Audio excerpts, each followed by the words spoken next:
The GPS on my phone led me down a narrow gravel road that seemed to stretch endlessly into the darkness beyond my headlights, winding through dense woods where the trees pressed so close to the roadway that their branches scraped against my car windows like skeletal fingers trying to claw their way inside.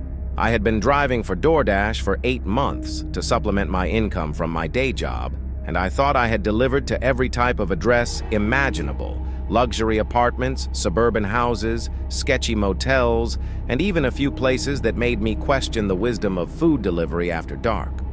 But this address was different. The customer had ordered 127 worth of Chinese food to be delivered to what my GPS insisted was a residential address. But as I drove deeper into the woods, I began to realize that there were no houses out here, no mailboxes, no signs of human habitation anywhere in the oppressive darkness that seemed to swallow my headlights just a few feet ahead of my bumper. The customer had left specific delivery instructions. Drive to the end of the road, park next to the large oak tree, and wait. Someone will come to get the food.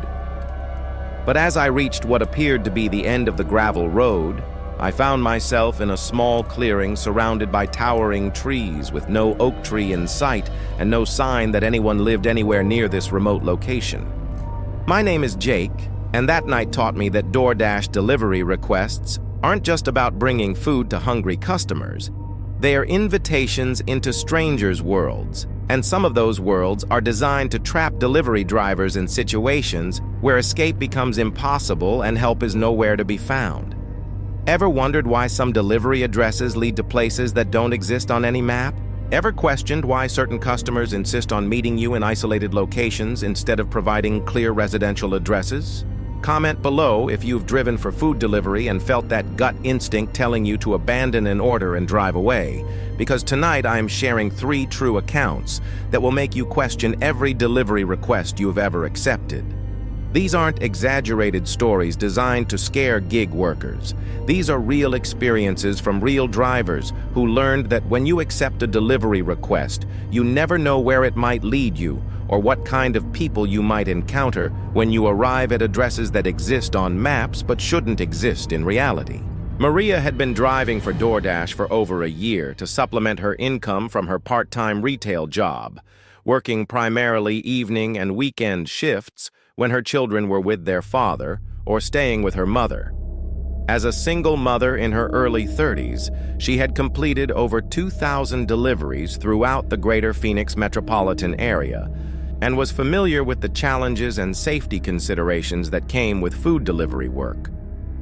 Maria had developed strategies and safety protocols for her delivery work, including carrying pepper spray, maintaining communication with family members about her location and schedule, and trusting her instincts about deliveries that seemed potentially dangerous or inappropriate.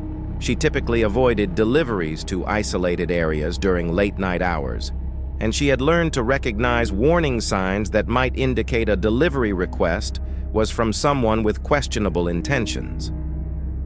On a Saturday night in October, Maria received a delivery request that initially seemed routine and unremarkable.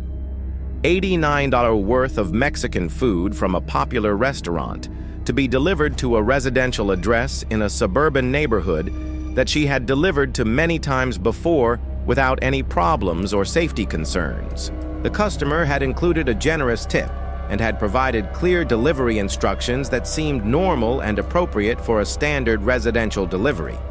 The delivery address was located in a well-established neighborhood of single-family homes that Maria was familiar with from previous deliveries, and the customer's order included multiple entrees and sides that suggested a family meal rather than a single person ordering an unusually large amount of food. Maria accepted the delivery request and picked up the food from the restaurant without any indication that this would be anything other than a routine delivery. But as Maria drove toward the delivery address, she began to notice that the GPS directions were taking her to a part of the neighborhood that she didn't recognize, despite her familiarity with the area from previous deliveries. The streets became narrower and less well-maintained, with fewer streetlights and houses that appeared to be older and in various states of disrepair that suggested economic decline or abandonment. When Maria arrived at the address specified in the delivery request, she found herself in front of a house that appeared to have been abandoned for years, with boarded windows, an overgrown yard, and obvious signs of structural damage and neglect that made it clear that no one was currently living in the property. The house had no visible address numbers, no mailbox, and no signs of recent occupancy, such as vehicles in the driveway, lights in the windows, or maintained landscaping. Maria double-checked the address on her phone and confirmed that she was at the correct location according to the GPS coordinates and street address provided by the customer. But the abandoned condition of the house made it obvious that no one could be living there and expecting a food delivery. Maria tried calling the customer's phone number to clarify the delivery location and determine if there had been an error in the address. The customer answered Maria's call immediately, speaking in a calm, friendly voice that seemed normal and appropriate for someone who was expecting a food delivery. But the customer's responses to Maria's questions about the delivery location were strange and unsettling, with the person insisting that they were indeed at the abandoned house and asking Maria to bring the food to the back door where they would be waiting to receive their order. Subscribe and turn on notifications if you've ever had a customer insist they're waiting at an obviously abandoned location, because what Maria discovered about the people hiding in that house proved that some delivery requests are designed to lure drivers into situations where they become prey instead of service providers. Maria explained that the house appeared to be abandoned and that she could see no signs of occupancy or any indication that someone was actually present at the location. But the customer continued to insist that they were inside the house and needed Maria to deliver the food to the back door as requested. The customer's tone remained friendly and reasonable, but their insistence on a delivery to an obviously abandoned property created a situation that Maria recognized as potentially dangerous. Maria's safety instincts told her to leave the area immediately and report the delivery as undeliverable due to an incorrect or inaccessible address. But the customer continued to call her phone and plead with her to complete the delivery, claiming that they were disabled and unable to come to the front of the house to meet her. The customer's persistence and emotional appeals created pressure for Maria to complete the delivery, despite her concerns. Against her better judgment, Maria decided to walk around to the back of the abandoned house to see if there was any evidence of occupancy or any explanation for the customer's insistence that they were present at the location and expecting their food delivery. The backyard of the abandoned house was overgrown and littered with debris, but Maria could see that the back door of the house was slightly open, with a faint light visible from inside. As Maria approached the back door with the customer's food order, she could hear voices coming from inside the abandoned house. Multiple people speaking in hushed tones that suggested they were trying to avoid being overheard by neighbors or passers-by. The voices were discussing Maria's arrival and her appearance, with comments about her vehicle, her clothing, and her apparent vulnerability as a woman making a delivery alone during evening hours. Maria realized that she had been lured to the abandoned house by people who had used a fake food delivery order to get her to come to a location where they could observe her, assess her as a potential victim, and possibly rob, assault, or kidnap her without witnesses or immediate help from law enforcement. The abandoned house provided the perfect cover for criminal activity, with no neighbors to observe suspicious behavior and no legitimate reason for anyone to be present. Maria immediately turned and ran back to her car, abandoning the food order and prioritizing her safety over completing the delivery or recovering the cost of the customer's meal. As she reached her vehicle, she could hear the back door of the abandoned house opening and footsteps pursuing her across the overgrown yard, confirming her suspicion that multiple people had been waiting inside the house to ambush her. Maria drove away from the abandoned house as quickly as possible and immediately called 911 to report the incident and provide law enforcement with the address and description of the people who had attempted to lure her into a dangerous situation using a fraudulent food delivery order. Maria also reported the incident to DoorDash customer service and provided them with the customer's account information so that the platform could investigate the fraudulent order.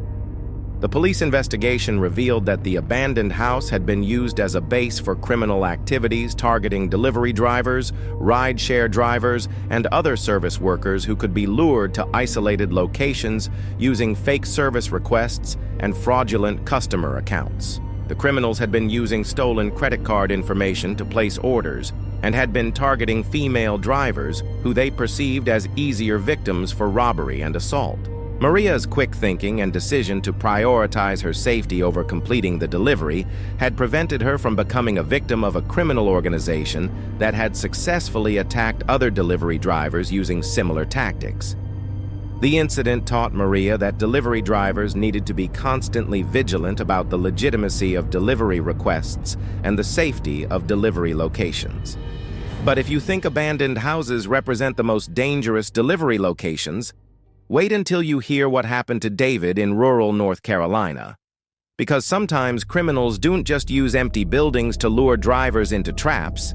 They create elaborate scenarios in remote wilderness areas where help is miles away and cell phone coverage doesn't exist, leaving drivers completely isolated and vulnerable to coordinated attacks by people who know the terrain and have planned every detail of their ambush.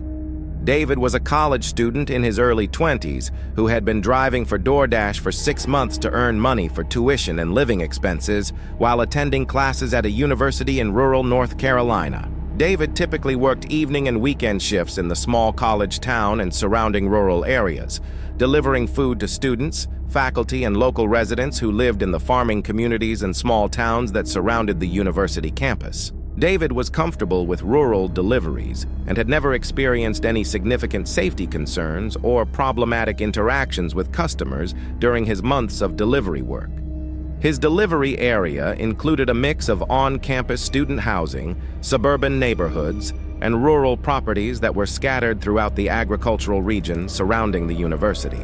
On a Thursday evening in November, David received a delivery request that seemed typical for his rural delivery area. $156 worth of pizza and appetizers from a popular chain restaurant to be delivered to a farmhouse address about 15 miles outside of town. The large order size and generous tip suggested a family gathering or small party, which was common in rural areas where people would order substantial amounts of food for social events and family celebrations. The customer had provided detailed delivery instructions that included specific directions to the farmhouse, which was located on a private road that branched off from a county highway and required careful navigation through rural roads that were not always clearly marked or well-maintained. David was familiar with rural delivery challenges and had successfully completed similar deliveries to remote farmhouses and rural properties. David picked up the large pizza order from the restaurant and began the drive to the rural delivery address following the county highway for about 12 miles before turning onto the private road that the customer had described in their delivery instructions. The private road was unpaved and narrow, winding through farmland and wooded areas that were typical of the rural landscape in the region. As David drove deeper into the rural area following the customer's directions, he began to notice that the landscape was becoming increasingly isolated and that there were no other vehicles, houses, or signs of human activity anywhere in the area where he was traveling. The private road continued for several miles through dense woods and open fields, with no intersections, driveways, or other roads that would indicate the presence of residential properties. When David finally reached what appeared to be the end of the private road according to his GPS and the customer's directions, he found himself in a small clearing surrounded by dense woods with no farmhouse, no buildings, and no signs of human habitation anywhere in the immediate area. The clearing contained only a few old fence posts and what appeared to be the foundation remnants of a structure that had been demolished or had collapsed years earlier. Hit that like button if you've ever followed GPS directions to addresses that turned out to be empty wilderness, because what David discovered about his situation proved that some delivery requests are designed to get drivers stranded in remote locations where they become easy targets for criminals who control the terrain and all possible escape routes. David tried calling the customer's phone number to clarify the delivery location and determine if he had made a wrong turn or misunderstood the directions to the farmhouse, but his cell phone showed no signal in the remote location, making it impossible to contact the customer or call for assistance if he encountered any problems or emergencies. The isolation and lack of communication capabilities made David realize that he was completely alone in an unfamiliar area, with no way to get help. David decided to turn around and drive back toward the county highway to find a location with cell phone coverage where he could contact the customer and DoorDash support to report the delivery problem and get assistance with locating the correct address.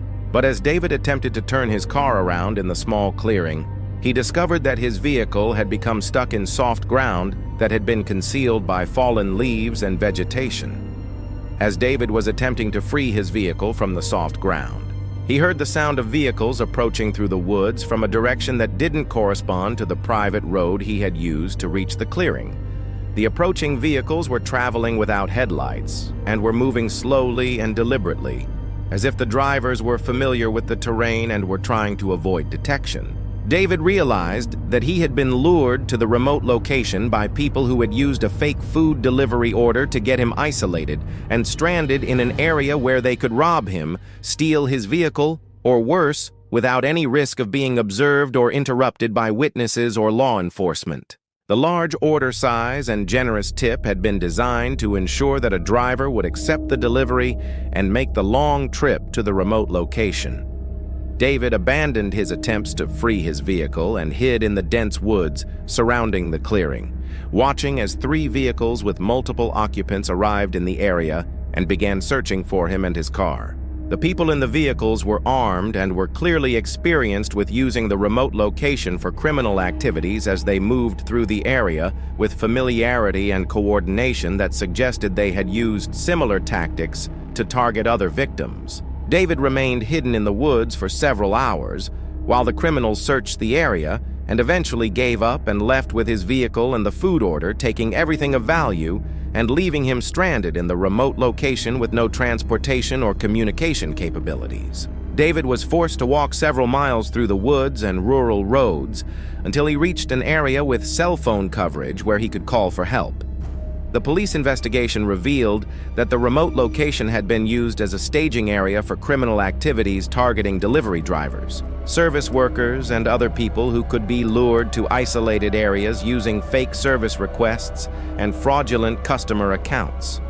The criminals had been operating in the rural area for months, using their knowledge of remote roads and abandoned properties to create perfect ambush locations. David's experience taught him that rural delivery work involved unique risks and vulnerabilities that required extra caution and safety planning, and that criminals were actively using the isolation and limited law enforcement presence in rural areas to target delivery drivers who were trying to serve customers in remote locations. But even coordinated ambushes in remote wilderness areas seem almost straightforward compared to what happened to Jennifer in Atlanta.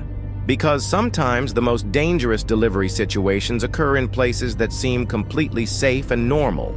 Busy apartment complexes in suburban neighborhoods where the criminals blend in with legitimate residents and use the property's size and layout to create perfect hunting grounds for targeting delivery drivers who have no way to distinguish between real customers and predators.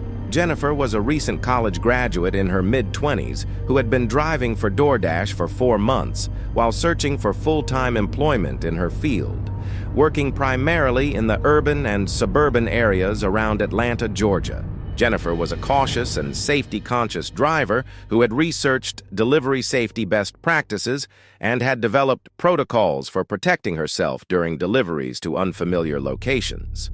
Jennifer typically worked evening shifts from Thursday through Sunday, focusing on dinner and late-night deliveries when customer demand was highest and tip amounts were most generous. She was familiar with the Atlanta metropolitan area and had completed over 800 deliveries without any significant safety incidents or problematic customer interactions. On a Friday night in December, Jennifer received a delivery request that initially seemed routine and appropriate for her usual delivery area. $78 worth of Thai food from a well-known restaurant to be delivered to an apartment complex in a middle-class suburban neighborhood that she had delivered to multiple times before without any problems or concerns. The customer had provided a normal tip amount and had included standard delivery instructions for apartment complex deliveries. The apartment complex where Jennifer was supposed to make the delivery was a large, well-maintained property with multiple buildings and hundreds of units that housed young professionals, families, and college students who frequently ordered food delivery during evening and weekend hours. Jennifer was familiar with the complex's layout and security procedures, and she had never experienced any safety concerns during her previous deliveries to residents of the property. Jennifer picked up the Thai food order from the restaurant and drove to the apartment complex, following her normal routine for apartment deliveries by parking near the building entrance and calling the customer's phone number to arrange the handoff of the food order. The customer answered immediately and provided Jennifer with specific instructions for finding their apartment, including a building number and unit number that corresponded to the complex's standard addressing system. But when Jennifer arrived at the specified building and attempted to locate the customer's apartment unit, she discovered that the unit number provided by the customer did not exist in that building, and that the building's directory showed no record of anyone with the customer's name living in the property. Jennifer double-checked the delivery address and apartment number with the information provided in the DoorDash app, but the customer's specified location did not correspond to any actual apartment unit. Ring that notification bell if you work in food delivery and have ever had customers provide apartment numbers that don't exist. Because what Jennifer discovered about the people watching her proved that some apartment complexes become hunting grounds where criminals use fake addresses to lure drivers into controlled environments where escape becomes nearly impossible. Jennifer called the customer's phone number to clarify the delivery location and determine if there had been an error in the apartment number or building designation. But the customer's responses were evasive and confusing, with the person providing conflicting information about their location and asking Jennifer to meet them in various areas of the apartment complex that seemed designed to move her away from well-lit, populated areas. The customer's requests for Jennifer to meet them in parking areas, maintenance areas, and other locations away from the apartment buildings created a pattern of behavior that Jennifer recognized as potentially dangerous and inappropriate for a legitimate food delivery. The customer's inability to provide a valid apartment address and their insistence on meeting in isolated areas of the complex suggested that they were not actually a resident of the property. Jennifer's safety instincts told her to cancel the delivery and leave the apartment complex immediately, but the customer continued to call her phone and pressure her to complete the delivery, claiming that they were waiting for the food and needed Jennifer to bring it to them, regardless of the confusion about the apartment location. The customer's persistence and increasingly urgent tone created pressure for Jennifer to comply, despite her growing concerns. Jennifer decided to drive to the apartment complex's leasing office to verify the customer's residency and get assistance from property management staff who could help resolve the confusion about the delivery address and ensure that the delivery was being made to a legitimate resident of the complex. But when Jennifer arrived at the leasing office, she discovered that it was closed for the evening and that there were no security personnel available. As Jennifer was attempting to decide whether to complete the delivery or cancel it due to safety concerns, she noticed that she was being watched by several people who were positioned in different areas of the apartment complex's parking lot and common areas. The people watching her appeared to be coordinating their movements and maintaining visual contact with her vehicle and location, suggesting that they were working together to monitor her activities. Jennifer realized that she had been lured to the apartment complex by people who were using a fake food delivery order to get her to come to a location where they could observe her, assess her as a potential victim, and possibly rob, assault, or carjack her in an environment where they could control the circumstances and minimize the risk of interference from witnesses or security personnel. Jennifer immediately drove toward the apartment complex's exit, abandoning the food order and prioritizing her safety over completing the delivery or recovering the cost of the customer's meal. As she drove toward the exit, She noticed that several vehicles began following her, confirming her suspicion that multiple people had been waiting to ambush her when she attempted to complete the delivery at the fake apartment address. Jennifer was able to exit the apartment complex and reach a well-lit commercial area with heavy traffic and security cameras before the pursuing vehicles could intercept her or force her to stop. She immediately called 911 to report the incident and provided law enforcement with the apartment complex address and description of the people who had attempted to lure her into a dangerous situation. The police investigation revealed that the apartment complex had been the site of multiple incidents involving delivery drivers, ride-share drivers, and other service workers who had been targeted by criminals using fake service requests to lure victims to locations where they could be robbed or assaulted. The criminals had been using the complex's size and layout to their advantage, creating situations where they could attack victims in areas that were not well monitored. Jennifer's quick recognition of the warning signs and her decision to prioritize her safety over completing the delivery had prevented her from becoming a victim of a criminal organization that had successfully attacked other delivery drivers using similar tactics at the same location. These 3 accounts from DoorDash drivers across America reveal a disturbing truth about gig economy work. The convenience and flexibility of food delivery services can expose drivers to dangers that go far beyond traffic accidents and difficult customers. Maria's encounter with criminals using an abandoned house as bait in Phoenix proved that some delivery addresses are designed to lure drivers into isolated locations where they become prey instead of service providers. David's ambush at a fake farmhouse address in North Carolina demonstrated that criminals are using the isolation and limited law enforcement presence in rural areas to create perfect hunting grounds where delivery drivers can be robbed, assaulted, or worse without any risk of detection or interference from witnesses. Jennifer's near miss with coordinated attackers at an Atlanta apartment complex revealed that even seemingly safe suburban locations can become staging areas for sophisticated criminal operations that use fake delivery requests to identify and target vulnerable service workers. The most chilling aspect of these accounts isn't just the individual criminal acts themselves. It's the realization that these attacks were carefully planned and coordinated by people who understood how food delivery platforms work and how to exploit the trust and service orientation that make gig economy work possible.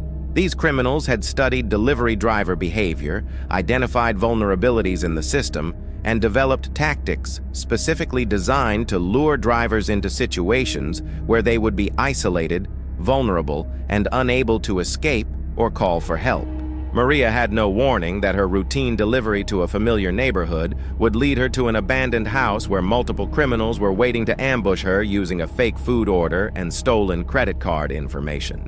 David had no indication that his rural delivery would take him to a remote location where armed criminals had prepared an elaborate trap designed to strand him in an area with no cell phone coverage and no possible escape routes. Jennifer had no clue that her delivery to a familiar apartment complex would expose her to a coordinated criminal organization that had turned the property into a hunting ground where they could identify, track, and attack delivery drivers using fake apartment addresses and coordinated surveillance. If you're currently driving for food delivery services or considering gig economy work, if you've ever felt uncomfortable about delivery addresses or customer behavior that seemed inappropriate, or if you've encountered situations that made you question the safety of accepting certain delivery requests, trust your instincts and remember that no delivery is worth risking your life for. Share this video with anyone who works in food delivery or gig economy jobs, because understanding these tactics and warning signs could be the difference between completing a routine delivery and becoming the victim of criminals who view service workers as easy targets for robbery, assault, and worse. The next time you receive a delivery request to an unfamiliar area, especially during late-night hours or to locations that seem isolated or inappropriate, remember these stories and ask yourself whether the order seems legitimate or whether it might be designed to lure you into a situation where your safety and security are compromised by people whose intentions are criminal rather than commercial. Before you go, check out the playlist in the description for more true gig economy safety stories that could save your life. Because in the end, the most important delivery you'll ever make is delivering yourself safely home at the end of each shift, and no amount of money is worth ignoring the warning signs that tell you to cancel the order, drive away, and never look back.